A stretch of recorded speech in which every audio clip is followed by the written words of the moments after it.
So you know what I've been doing? Going through my address book and crossing out the dead people. You do that? That's a lot of fun, isn't it? Gives you a good feeling. Kind of gives you a feeling of power. A superiority to have outlasted another old friend. But you can't do it too soon, you know? You can't do it too soon. You can't come running home from the funeral and get the book out, you know, and be looking through the book. You can't do that. A little time has to pass. You have to let a little time go by. I have a rule of thumb, 6 weeks. If you're a friend of mine and you're in my book and you die, I leave you alone for an extra 6 weeks. 6 extra weeks in the book on the house, it's on me. But after that, hey, facts are facts. Fuck you, you're dead.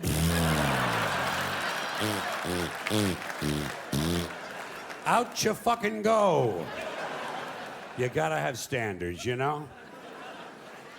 Now, these days, a lot of people don't keep analog address books anymore. They don't want to be writing that stuff out longhand. They're in the computer age, and they have an application in the computer called Outlook or Contacts or Address Book, something like that. So they keep all the information in the computer, and they sync it up with their phone every day or every other day. So now, instead of scratching out a name, you get to delete the fuck. And deleting someone is an even more powerful feeling than simply scratching out a name. You know how to delete someone. You select the name, highlight the person, and then straight into the trash. Now, if it's a really close friend of yours, you might not want to empty the trash for about 6 weeks.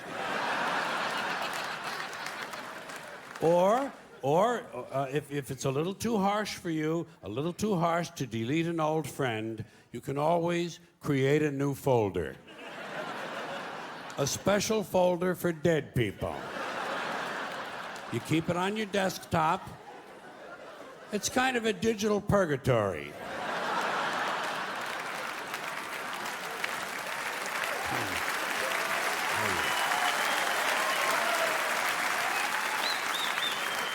And the nice thing is, every now and then you can open it up and you can look inside. And you can see the people in purgatory. And you can move them all around, you know, move them around. Put them in little groups. 2 people who didn't get along in life, put them in a corner. Let them work it out. Let them work it out in purgatory. Or start a fight. Have a big fight in purgatory. That's a lot of fun. Nobody's going to get hurt. They're all fucking dead anyway. Then you put them in a big formation and have a parade. The Purgatory Parade of Dead People. There's a lot of fun you can have with a computer. So enjoy your digital selves. Now, speaking of dead people, there are things we say when someone dies. Most of us say, a lot of us do, things we say that no one ever questions. They just kind of go unexamined. Give you a couple examples. After someone dies, the following conversation is bound to take place, probably more than once. 2 guys meet on the street. Hey, did you hear? Phil Davis died. Phil Davis? I just saw him yesterday. Yeah. Didn't help. He died anyway. Apparently, the simple act of your seeing him did not slow his cancer down. In fact, it may have made it more aggressive. You know, you could be responsible for Phil's death. How do you live with yourself? Here's another thing they say after a death. This is usually said to the surviving spouse.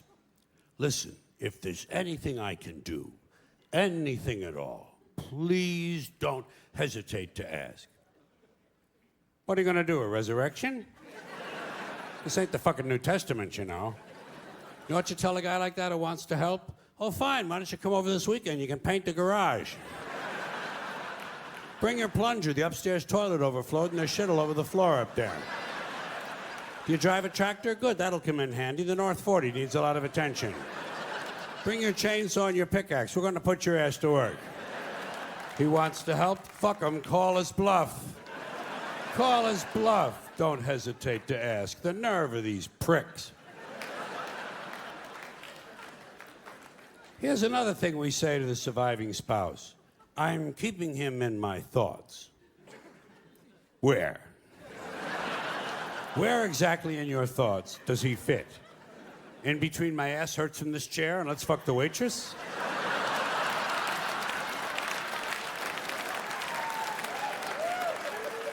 What are your priorities?